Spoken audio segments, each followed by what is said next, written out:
ගිය ආත්මේ යක්ෂණියෝ වගේ ඉඳලා මේ ආත්මේ තමන්ගේ දරුවාගේ බෙල්ල කපන්න පුළුවන් නම් මොන අම්මලාද තමන්ගේ දරුවෝ මාස 10ක් බඩේ තියාගෙන හදන්න පුළුවන් උනේ.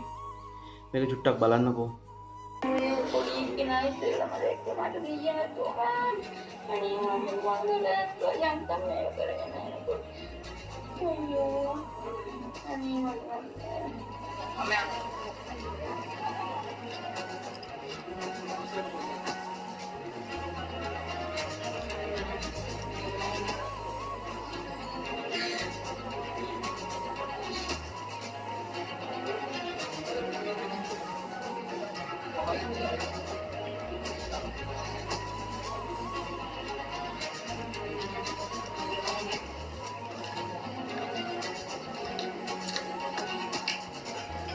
අනේ පොඩි කෙනා ඉස්සෙල්ලාම දැක්ක මට දෙයියන් තුමා අනේ මම වන්දනා යන්තම් මේක කරගෙන යනකොට අයියෝ අනේ මෙයා කලන්නේ මේ දෙන්න විතරද මේක ඉදලා ජීවත් වෙන්නේ? නෑ මේක තමයි මායි තාත්තයි මකුතයි අපි ඔක්කොම එකට ඉන්නේ.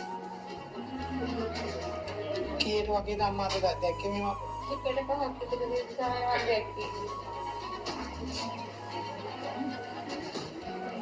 අම්මට මේ ගැන මොනවාරි දන්නවද මොනවාරි හිතනවද මොකද්ද ඒ සම්බන්ධ?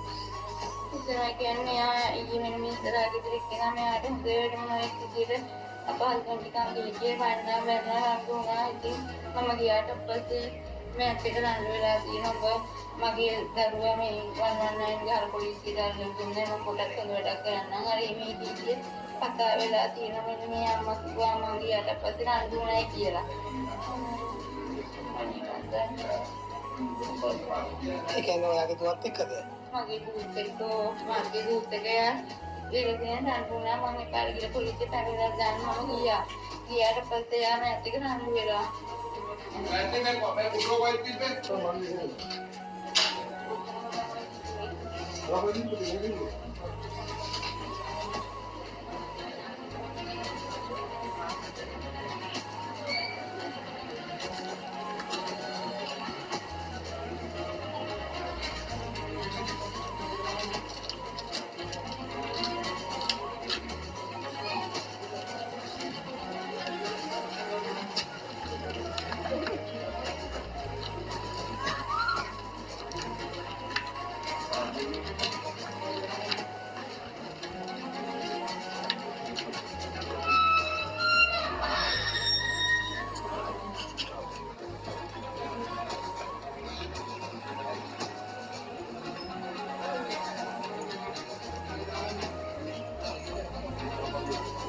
අඩු වයසෙන් බැන්දට පස්සේ හැඟීම් වලට වහල් වෙලා බැන්දට පස්සේ මෙහෙම දේවල් තමයි වෙන්නේ. දරුවන්ට ආදරේ නැති, දරුවන්ට ආදරේ කරන්න දන්නේ නැති, ප්‍රශ්නයකට මුහුණ දෙන්න බැරි මේ වගේ අම්මලා දරුවෝ කොහොමද හැදුවේ? මොහොතක් හිතන්න බලන්න. ජීවිතේ විනාශ වුණ කෙනාගේ ජීවිතේ විනාශ වුණා. හැබැයි දරුවෙක්ගේ බෙල්ල කපන්න පුළුවන් නම් අම්මා කෙනෙක් වෙන්න බෑ කවදාවත්. කොහොමද තමන්ගේ අත් දෙකින් තමන්ගේ දරුවගේ බෙල්ල කපන්නේ? කොහොමද තමන්ගේ දරුවගේ පණ ටික එකපාරම යවලා දාන්නේ? මාස 10ක් බඩේ තියාගෙන හදලා හොස්පිටල් ගාන ගෙනියලා අවුරුදු 3මාරි දරුවෙකුගේ බෙල්ල කපන්න පුළුවන් නම් තව මේ ලෝකේ ජීවත් වෙලා වැඩක් නැහැ. මේවා අහන්න පුළුවන් දේවල් නෙමෙයි. කතා කරන්න පුළුවන් දේවල් නෙමෙයි. හැබැයි මාර්ම සංවේගී දෙයක්. කොහෙද කින්ද මන්ද කියන්න මේ නිවුස් එකේ නෑ. හැබැයි මේක දැක්ක ගමන් කතා නොකර යන්නත් බෑ. ඔයාටත් දරුවෝ ඇති. හැබැයි දරුවෝ ඉන්නවා කියලා අල්ලපගෙවල ප්‍රශ්න තියෙනවා කියලා ප්‍රශ්න වලට මුහුණ දෙන්න බැරුව තමන්ගේ දරුවෝ ටිකත් අරගෙන වසබුන අම්මලා මේ ලෝකේ කොයිතරම් ඉන්නවද? මේ ලංකාවේ කොයිතරම් ඉන්නවද? එතකොට බලන්නකෝ දරුවෙක් හදාගන්න බැරි නම් වෙන කෙනෙකුට දෙන්න. දරුවෝ නැති අම්මලා මේ ලෝකේ කොයිතරම් ඉන්නවද? දරුවෝ නැති තාත්තලා මේ ලෝකේ කොයිතරම් ඉන්නවද?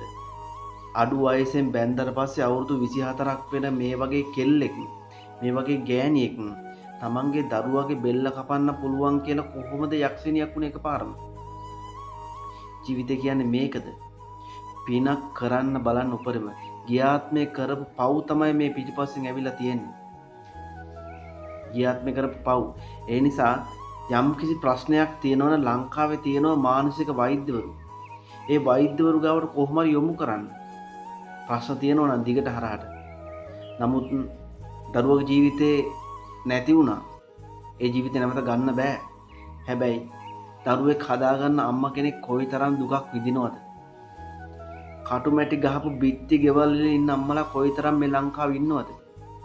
දරුවන්ට අම්මට තාත්තට ප්‍රශ්න තියෙද්දීන් තමන්ගේ දරු පැටව හදාගන්න අම්මලා මේ ලෝකේ කොයිතරම් ඉන්නවද? සල්ලි නැහැ, සත පහක්වත් නැහැ, උදේ කාපුවම රෑ කන්නත් නැහැ, සමහරක් වෙලාවට දවල් කන්නත් නැහැ, නැවත උදේ කනකම් කන්න වේලක්වත් නැහැ. හැබැයි තමන්ගේ දරුවා වෙනුවෙන් ජීවත් වෙන අම්මලා මේ ලෝකේ කොයිතරම් ඉන්නවද? ප්‍රශ්න වෙනුවෙන් තමන්ගේ දරුවගේ බෙල්ල කැපුවේ කොහොමද? ජීවිතේ මේකද?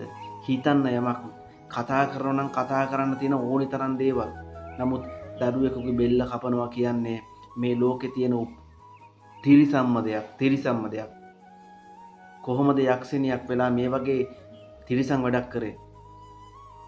මේ වගේ ප්‍රශ්නයක් එනකොට ලංකාවේ තියෙනවා මානසික වෛද්‍යවරු.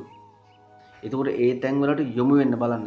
ඒ තැන් වලට යොමු වෙලා තමන්ගේ මානසික ගැටලුව විසඳා ගන්න බලන්න. නැත්තම් තමන්ගේ ජීවිතෙත් අනුතරට ලක් කරගෙන දරුවගේ ජීවිතෙත් අනුතර ලක් කරගෙන යන්න තියෙන වෙන්න තියෙන ඔක්කොම දේවල් වෙලා අවසානයේ තමයි මේ ප්‍රශ්න වලට මුහුණ දෙන්න වෙන්නේ. ඔබේ ගම නගරෙත් ඇති මෙන්න මේ වගේ අය. මේ හම්බෙන් හමු වුණ හම්බෙන් දැකපු සිදුවීමක්. හැබැයි මුළු ලංකාවම මවිතර පත් කරන මුළු ලංකාවම වේදනාවට පත් කරන සිදුවීමක්. කවදාවත් මේ වගේ දේවල් ඇසෙන්නට දකින්නට නොලැබේවා කියලා මම ප්‍රාර්ථනා කරනවා. දරුවන්ට ආදරය කරන්න බලන්න. සැමියට ආදරය කරන්න බලන්න. බිරිඳට ආදරය කරන්න බලන්න. හැබැයි ප්‍රශ්න තියෙනවා කියලා අල්ලපු ගෙවල්ලත් එක්ක රණ්ඩු වෙලා ප්‍රශ්න විසඳ ගන්න බෑ කවදාවත්. ප්‍රශ්න වලට මුහුණ දෙන්න බලන්න.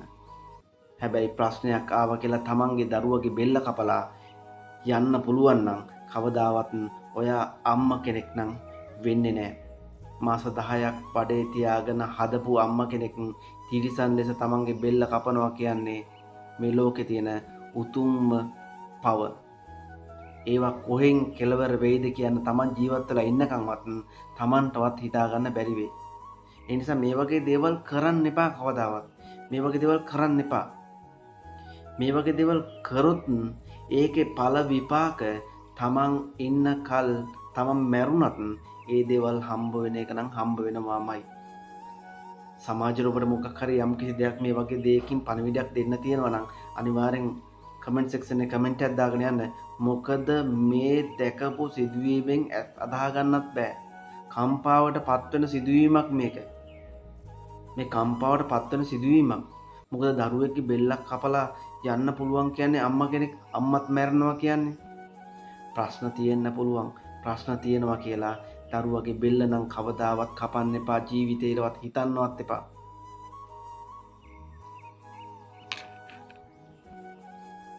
කතා කරනවා නම් මීට වැඩි කතා කරන්න ඕනි තරම් දේවල් තියෙනවා. මීට වැඩි ආවේගශීලීව තමයි මම කතා කරනවා නම් කතා කරන්නේ. හැබැයි මේ වීඩියෝ එක දැක්ක පාර මාර විදියට ෂොක් වුණා. මොකද ඔයාටත් දරුවෙක් ඉන්නවා. අපිටත් ඉන්නවා. හැබැයි මේ වගේ දෙයක් දැක්කට පස්සේ මාර වේදනාවක් දැනෙන්නේ නැද්ද? මාරම වේදනාවක් දැනෙන්නේ.